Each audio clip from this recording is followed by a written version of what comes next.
రామనామవరాననే శ్రీరామ రామ రామేతి రమే రామే మనోరమే సహస్రనామ తత్తుల్యం రామనామవరాననే శ్రీరామ రామ రామేతి రమే రామే మనోరమే సహస్రనామ తత్తుల్యం రామనామవరాననే శ్రీరామ రామ రమే రామే మనోరమే సహస్రనామ తత్తుల్యం రామనామవరాననే. శ్రీరామదండు వారు ఈరోజు మా ఇంట్లో రామపారాయణ చేయడం అనేటువంటిది నేను ధన్యంగా భావిస్తున్నాను. అందులో 116వది.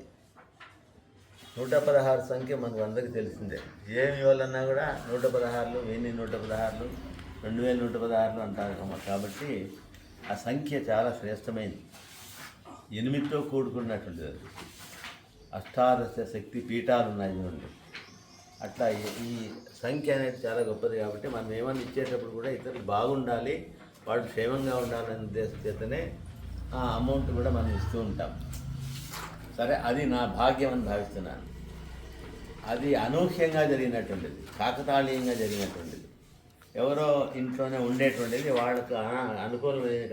ఈరోజు నేను ఏదో మన రమేష్ జ్యోతి వాళ్ళ షాప్లో నేను ఉన్నప్పుడు ఆమెకు ఫోన్ చేస్తే వాళ్ళకి అనుకూలం లేదంట, ఎవరైనా ఉన్నారా అంటే నేను అక్కడే ఉన్నాను కాబట్టి ఆమెతో వెంటనే మా ఇంట్లో చేద్దాంలేమ్మా అని చెప్పారంటే మీరు సహకరించాలంటే అన్ని విధాలా మాకు అన్నిటికీ సహకరించుకునేటువంటి వాళ్ళు దంపతులు. అదే నేను భాగ్యంగా భావిస్తున్నాను. రామ రమయతే ఇది రామ అంటే సంతోషింపచేసేవాడు అని అర్థం. అట్లనే తారక మంత్రం అన్నారు. తరయితి ఇది తారక అంటే తరింపచేస్తుంది మంత్రం.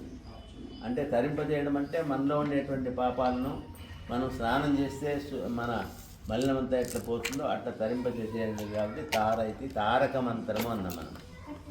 మననాత్ రాయతే ఇది మంత్ర అని కూడా. అంటే మనం మననం చేస్తే, పారాయణ చేస్తే మనతో త్రాణం అంటే రక్షించడం అని అర్థమాట. పాదత్రాణములు అంటాం చెప్పులు, ఆతపత్రాణం అంటాం గొడుగులు, ఎండ నుండి రక్షిస్తుంది. కాబట్టి అలాంటి మంత్రాన్ని మనము ఏం ఖర్చు లేదు, మననం చేసుకుంటూ ఉంటే మనతో రక్షిస్తుంది. భగవంతుడు రక్షిస్తాడు ఆ రూపంలో.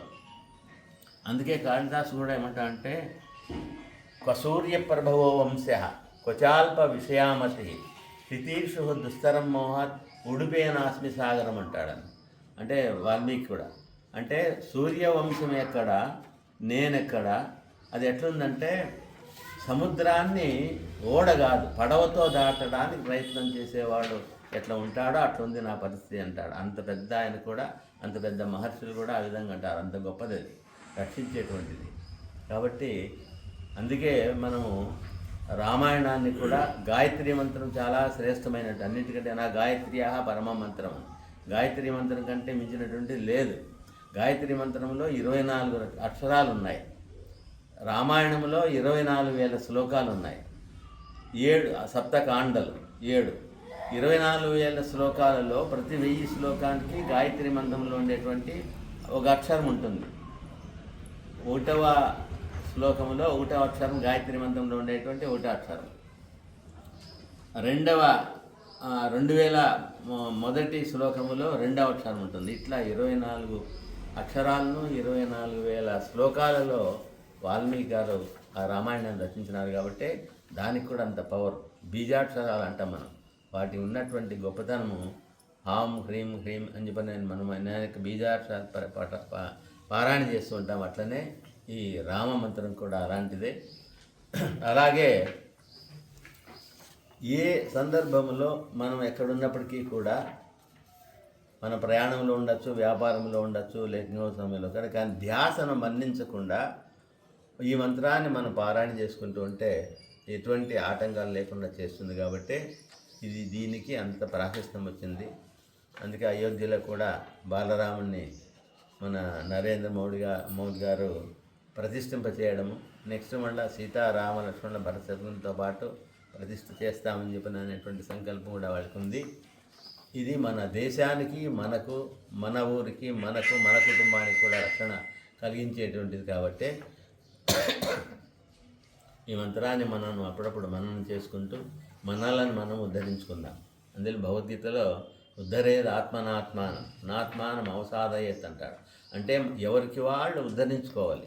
నేను నా ఆత్మానం అవసాదయ్యేది అంటే నేను కించపరుచుకోకూడదంట. నేను దీన్ని సాధించగలుగుతానా? మన కోరిక ప్రకారము, కోరిక చాలా ఒకేసారి నేను ప్రైమ్ మినిస్టర్ కావాలని కోరుకోవడం కాదు, మన శక్తి కొద్దీ మన స్థాయిని బట్టి అది తప్పకుండా నెరవేరుతుందని. కాబట్టి ఎవరికి వారు ఉద్ధరించుకోవాలి. అది దేశానికి అందరికీ కూడా రక్షణ కలిగిస్తుంది అని చెప్పనని మన పెద్దలంతా చెప్తూ ఉంటారు. దాన్నే మనం ఇప్పుడు మననం చేసుకున్నాము.